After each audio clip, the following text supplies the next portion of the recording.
Are you applying for hundreds of jobs across various job boards and getting auto rejections or straight up no's from recruiters?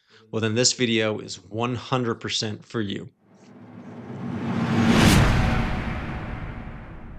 Hello, everybody, and welcome to episode 4 of the Recruiting Hero Show on part 1 of a 3-part mini series on LinkedIn and how to use it to find yourself your job of your dreams and how to land that job and earn yourself a phenomenal salary and just explode your career in ways that you can never thought possible.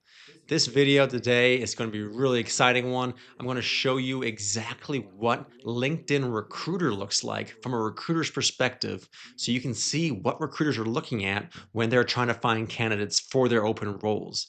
And this will give you an insight and sneak peek into how they think and what you need to do with your profile to make sure you and stand out in front of other candidates who are also applying for the jobs that you're interested in.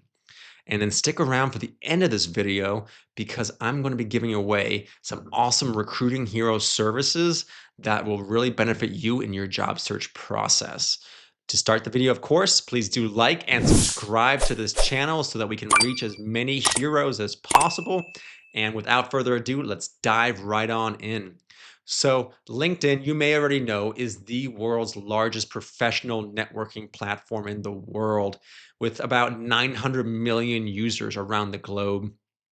United States has a great network here in LinkedIn. You know, millions and millions of people use it from candidates to recruiters, hiring managers, company executives, and law enforcement officers and military veterans for sure. So make sure that you are one of those millions of people. I know law enforcement officers in particular are a little wary about social media. You know, when I was in law enforcement, I wouldn't even put my full name on my social media platforms out of fear that someone I arrested would try to find me and hurt my family or my friends. So I kept my name off of most of my platforms. So I totally understand your misgivings about social media. But I want to say that LinkedIn is very different from the Facebooks, the X's, the Instagrams of the world. It is a professional network that can really propel your career if used appropriately. You know, it's a place where you can show off your experience and show off your authority in an industry. If you are, a sergeant and you've done, massive amount of trainings on active violence situations, that's something you can highlight on LinkedIn. You know, if you're a leader and you want to get into project management, you can speak about your management style and draw the attention from recruiters and hiring managers who might be looking for someone with your skill set. It's a great platform for you to connect with your fellow law enforcement officers, military veterans, and people in other industries that interest you. In this current job market, it is so brutal out there that just applying for a job is no longer enough. Networking and who you know is becoming more and more important by the day. And they actually say that the average recruiter is spending more time looking at candidates' LinkedIn profiles than they are their resumes. So let me say that one more time. Recruiters are spending more time looking at your LinkedIn profile than they are your resume. And recruiters are actually using LinkedIn almost exclusively to find candidates for their open roles.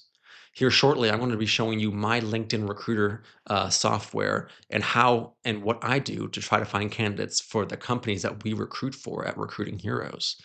You know, we do post on our job boards, but LinkedIn Recruiter is where we find probably 80% of our candidates.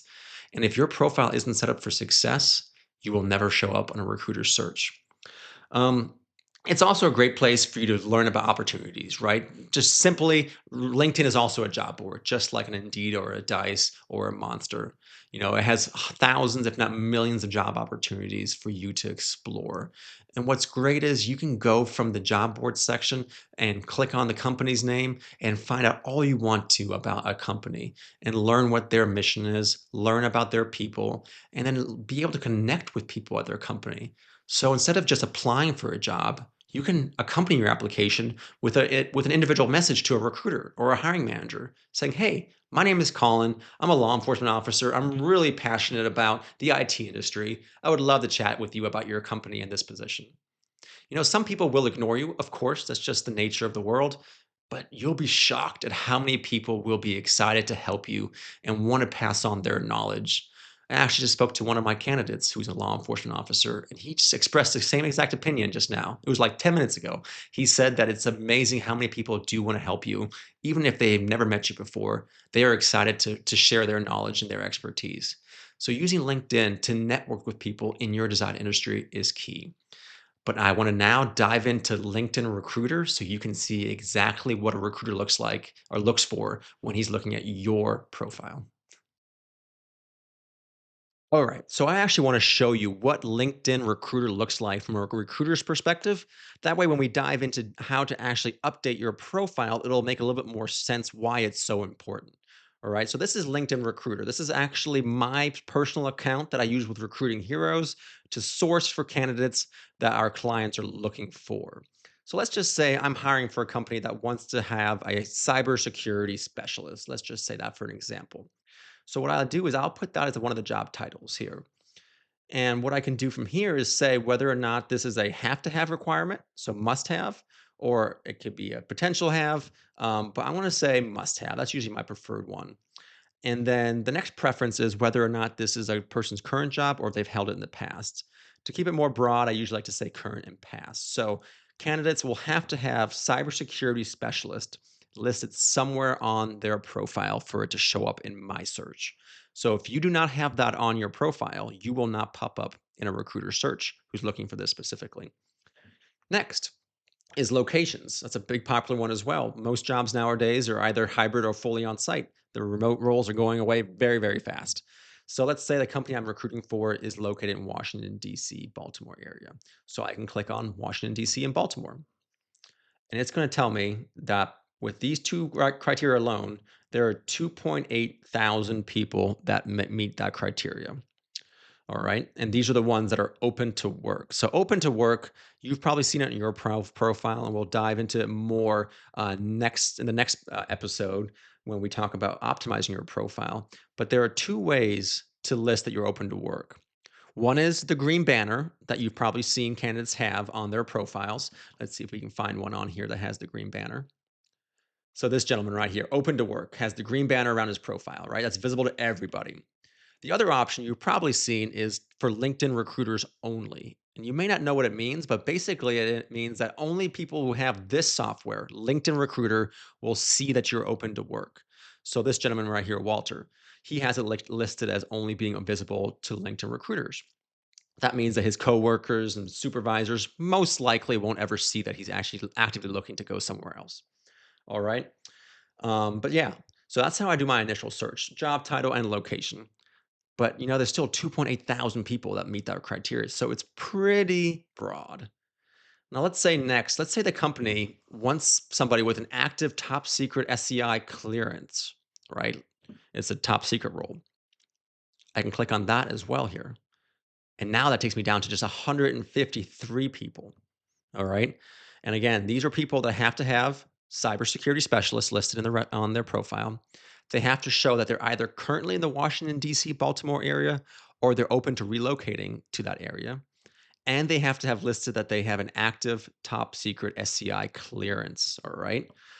And there's probably 20 or 30 more filters that I can add to this, right? So if I wanted to get even more niche down, I can look up keywords, I can look up certain companies, I can look up industries, I can look up seniority. There's so many things I can look up to narrow down my search. And then from here, what I would do, let's say I narrowed it down to there's only three people, and Walter is one of them. What I would do then is reach out to him. I would set this message here and it would let me send him an email. Recruiters on LinkedIn Recruiter get about 100 per month, give or take, depending on the deal they worked out with LinkedIn. And what happens is when I send a message to somebody, if they reply with a positive saying, "Oh, yeah, I'll talk to you," I get that email back.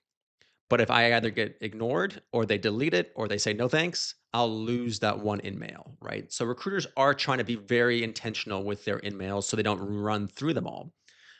So I would then message Walter here saying, "Hey, my name is Colin. I work for Recruiting Heroes. We're helping company X, Y, or Z hire for a cybersecurity specialist role in Washington, D.C. Would you be interested?" And then I'll do that to every candidate that's available on my search here and see. which one of them get back to me, and then I'll have conversations with them from there. These are what we call passive candidates. And these are typically the candidates that my company places the most. Now and then we'll get lucky where someone applies to one of our open jobs. But for the most part, probably about 80% of the candidates we place, we find through these sourcing methods to find these passive candidates and to then us reach out to them proactively to bring them in to our sphere of influence and to tell them about the opportunity. So that's why LinkedIn is so important. If you don't have your profile set up in a way where the keywords that recruiters are searching for in your industry, you will never show up in their search. You might be the most qualified perfect person for a job, but if your profile doesn't reflect that, you'll never get any messages from LinkedIn recruiters. Once your profile is set up for success, you'll probably stop getting messages all the time. And once you can use that to your advantage, hopefully find a job that really brings you fulfillment and passion. And then you can always turn off the ability for recruiters to message you if it gets annoying. But you want to make sure your profile is as strong as humanly possible. And that's what we're going to talk about more in the second part of this series, which will come out on Friday. So I do want to make sure you check out that on Friday. All right, there you have it. That was LinkedIn Recruiter. I hope you found that beneficial. Again, it's not something that a lot of candidates get to see every day. They know that LinkedIn is important. They know that they should optimize their profile, but they may not fully understand why. So I hope that sneak peek into what me and other recruiters see was useful to you. Um, on the next episode coming up on Friday, we're going to dive deep into the conversation of how to optimize your profile. And it's not super difficult, but there are certain things you absolutely need to include and some things you can probably leave off. That way, you make yourself look as appealing as possible so that when recruiters go to your profile, you stand out as somebody who they actually want to talk to and can consider for one of their roles. So make sure you do come back on Friday. But before we leave, I do want to quickly uh, keep up my promise of giving away some of our services. So, what we're going to do today is for anybody who's watched this video, if you reach out to us on recruitingheroesllc.com, or better yet, use your LinkedIn knowledge to come find me on LinkedIn. My name's Colin Whittington. I'll accept your connection request, and we can build a great relationship on LinkedIn. But reach out to us and say that you want help with your LinkedIn profile. And we're going to give you 50% off our LinkedIn service. So that's a huge savings for you. You'll be able to have a profile that really stands out over the competition. And you can sit back and let us do the hard work for you. And we'll then walk you through what we did and explain why we did what we did and show you how to use it in greater detail than we could cover in this call or this uh, episode today. And because I'm feeling extra generous today, I've just decided that how about we make it that every single one of our candidate services will be 50% off for anyone who reaches out to us after watching this episode. So that includes our resume writing service, our LinkedIn, of course, as well as our career coaching services and any of our packages that we offer. Again, these can be found at recruitingheroesllc.com. Go onto the candidate resources page and check out what we have to offer. Be sure to reach out to us via email or me on LinkedIn and mention that you watched this episode to get 50% off. But anyway, that's all we have time for today. I do hope you enjoyed this video, so like it, share it if you can, and subscribe to our channel. And be sure to check back on Friday. It should be around 5 p.m. Eastern time or so that we'll release that part 2 of this series. Can't wait to see you then. Have a good night, everybody, and stay safe. Bye, y'all.